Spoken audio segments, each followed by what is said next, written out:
Tumba na yung mga halaman ko, Bing. Hindi ako mga kaadayot makaakyat sa taas kasi ang lakas nga ng hangin. Taas. Saka ng ulan. Kaya hindi na ako makaakyat. Dito lang ako sa baba, oh.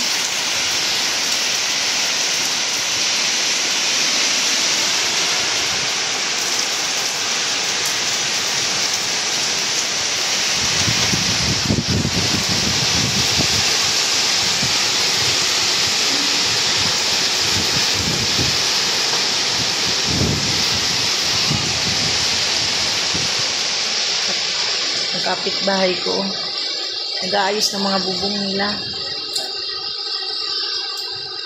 Doon kusina. Yun ako. Alas 9 kasi mga kadayot darating sa amin dito sa Bicol. So ito parang buntot pa lang to. Ayan. Ayun si tatay, oh. Nag-aayos sila ng mga bubong pa nila.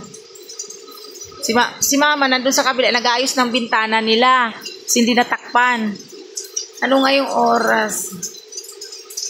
7 a.m. ngayon mga kadayot. Pero yung datingan dito, sa amin, sa Albay, is 9 a.m. So yan, ang sitwasyon ngayon dito. So yan, ingat po tayong lahat mga kadayot. Keep safe everyone. Sana malusaw na ito at ay tumaas na tong bagyo na to at wala nang mapinsala pa. Bye-bye. Ingat kayong lahat.